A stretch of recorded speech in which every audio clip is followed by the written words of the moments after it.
Hey guys, welcome back to our channel. তো আজকে একটা বিগ কনফিউশন নিয়ে কথা বলবো, যেটা হচ্ছে মোহনবাগানে প্রীতম কোটালের ফিরে আসা নিয়ে বাজার গরম রয়েছে বা ট্রান্সফার ফি মার্কেট গরম আছে। তো এটা নিয়ে কথা বলবো। তো শুরু করা যাক। দেখুন, প্রীতম কোটালকে নিয়ে এখন ট্রান্সফার মার্কেটে প্রচুর আপডেট বেরিয়ে আসছে এবং সব আপডেটগুলো যে সঠিক তা নয়। আসল সঠিক খবর কী সেটাও কেউ বলতে পারছে না এবং এই ব্যাপারটা নিয়ে কিন্তু অনেক সোর্স বা অনেক ইউটিউবার, যারা আমরা মোহনবাগান রিলেটেড ভিডিও বানাই বা যারা ট্রান্সফার মার্কেট রিলেটেড ভিডিও বানাই, তারাও কিন্তু অনেকটাই কনফিউশনে আছি। এবার কনফিউশনের কারণ হচ্ছে, দেখুন, প্রীতম কোটালকে নিয়ে মোহনবাগানের যে লিঙ্ক আপটা তৈরি হয়েছিল, সেখানে প্রথমে বলা হয়েছিল যে মোহনবাগান প্রীতম কোটাল ফিরতে গেলে হয় দুটো প্লেয়ার কেরালা ব্লাস্টারকে দিতে হবে। হ্যাঁ, প্রথমে আমরা নাম জানতে পারি দীপক টাংরি, অনিরুদ্ধ থাপা, তারপরে জানতে পারি অভিষেক সূর্যবংশী।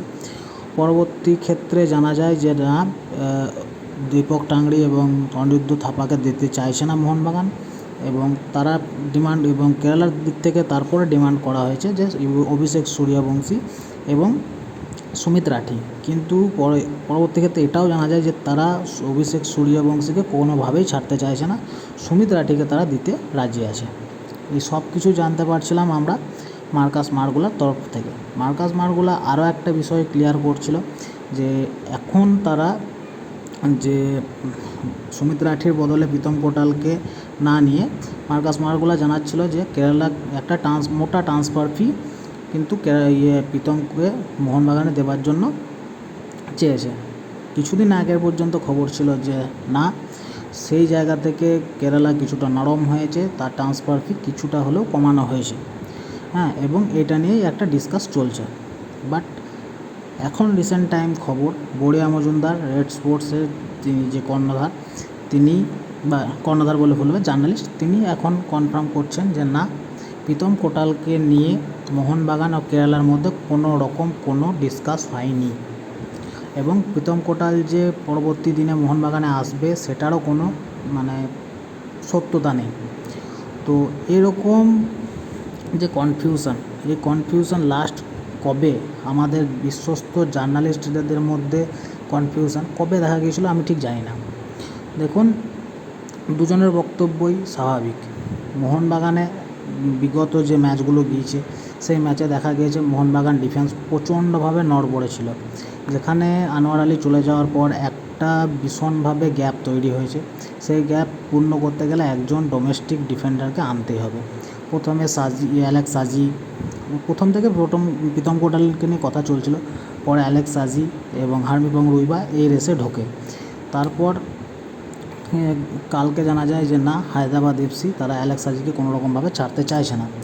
এর মাঝামাঝি কিছুদিন সানা সিংকেও ভরে দেওয়া হয়েছিল, কিন্তু সানা সিংয়ের আসল ব্যাপার হচ্ছে, সানা সিং কিন্তু এখনও 6 বছরের জন্য বেঙ্গালুরুর সঙ্গে চুক্তিবদ্ধ আছে। তো তাকে যে কোনোরকমভাবে মোহনবাগানে আনা যাবে এটা এখন না সমানই ধরে নেওয়া যায়। হার্মিপং রুইবার ক্ষেত্রে হচ্ছে তিনি কেরালা ব্লাস্টারের যে কোচ, তার যে সিস্টেম তার মধ্যে ভালোভাবে ফিট করে গেছেন। তাহলে পড়ে থাকে একমাত্র প্রীতম কোটাল। সেই প্রীতম কোটালকে নিয়ে কিন্তু দুই বড় জার্নালিস্ট, যারা ইন্ডিয়ান ফুটবলকে নিয়ে ভালো রকমভাবে চর্চায় থাকে, তারা কিন্তু কনফিউশন ক্রিয়েট করছে। তো ব্যাপারটা হচ্ছে, দেখুন, প্রীতম কোটালের ক্ষেত্রে যেটা বলছিলাম যে হ্যাঁ, মার্কাস মার্গুলার দাবিটা ঠিক যে একটা ডিসপুট আছে মোহনবাগান ডিফেন্সে, সেখানে হয়তো প্রীতম কোটালকে আনা যেতেই পারে। কিন্তু প্রীতম কোটালকে আনার ক্ষেত্রে যে ব্যাপারটা দাঁড়াচ্ছে যে মোটা ট্রান্সফার ফির ক্ষেত্রে দেখুন, প্রীতম কোটালের সঙ্গে আর কেরালা ব্লাস্টারের 9 মাসের চুক্তি আছে। তো 3 বছর যার চুক্তি থাকে, যে এরকম প্লেয়ার আনতে গেলে যে পরিমাণ ট্রান্সফার ফি দিতে হয়, 9 মাসের চুক্তি থাকা প্লেয়ারকে সেই পরিমাণ ট্রান্সফার ফি দিয়ে কেউ চুক্তিবদ্ধ করতে চাইবে না। তো সেই জায়গা থেকে এই বিষয়টা বিশ্বস্ত মনে হচ্ছে না। এবং বড়িয়া মজুমদার যে কথাটা বলছেন যে না, প্রীতম কোটালকে এখন হয়তো মোহনবাগানে দেখা নাও যেতে পারে, এক্ষেত্রে সত্যতা যেটা মনে হচ্ছে সেটা হচ্ছে, দেখুন, 9 মাস পর তো হয়তো মোহনবাগান প্রীতম কোটালকে ফ্রি এজেন্টে পাবে। তাহলে তিনি মোহনবাগান ক্লাব ম্যানেজমেন্ট কেন মোটা অঙ্কের একটা ট্রান্সফার ফি দিয়ে প্রীতম কোটালকে এখন ক্লাবে নিয়ে আসবেন? এক্ষেত্র থেকে দেখতে গেলে কিন্তু বড়িয়া মজুমদারের যে রিপোর্ট সেটাকেও সত্যতা মনে হয়। তাহলে এখন কে সত্য কথা বলছে সেটা কিন্তু জানতে গেলে আমাদেরকে আর কয়েক ঘন্টা ওয়েট করতে হবে, কারণ আজকে প্রায় 30 তারিখ হয়ে গেল, কাল 31 তারিখ, কাল একটা ম্যাচও আছে, মোহনবাগানের ফাইনাল ম্যাচ আছে, ডুরান্ডের ফাইনাল নর্থ ইস্ট ইউনাইটেডের বিরুদ্ধে, এবং কাল কিন্তু 31 তারিখ 12টার পর সামার ট্রান্সফার উইন্ডো ক্লোজ হয়ে যাচ্ছে। তাহলে আর আমরা কিছুক্ষণ যদি ওয়েট করি তাহলে কিন্তু আমরা ফুললি জানতে পেরে যাব যে আমাদের কোন রিলায়েবল সোর্স আমাদেরকে সঠিক খবরটা দিচ্ছিল। তো এখন যারা আমরা ভিডিও বানাচ্ছি তাদের একটা জিনিসই করা উচিত, যে এই বিষয়টাকে কিন্তু এখন এখানে স্টপ করে দেওয়া উচিত, কারণ দুজনের কথার মধ্যে ডিসপুটও আছে বা দুজনের কথার মধ্যে সত্যতাও আছে। তো আমরা আমাদের কোন রিলায়েবল সোর্সকে মানে বিশ্বস্তভাবে নেব সেটা জানতে গেলে আমাদেরকে আরও 24 ঘন্টা ওয়েট করতে হবে। তো আমি প্রত্যেক ইউটিউবারকে একটা কথাই বলবো যে এই টপিকটাকে নিয়ে কিছু ভিডিও বানিয়ে ভিউজ কামিয়ে কোনো লাভ নেই, কারণ আসল সত্যতা জানতে গেলে আমাদেরকে আর 24টি ঘন্টা ওয়েট করতে হবে। সো আপনাদের কাছে রিকোয়েস্ট করব যে হ্যাঁ, মোহনবাগানের প্রয়োজন এটা আছে, বাট আমরা আর কিছুক্ষণ ওয়েট করে দেখি যে আমাদের কোন সোর্স আমাদেরকে সঠিক খবর আমাদের কাছে পৌঁছে দিচ্ছে। তো এই ভিডিওটা এই পর্যন্তই।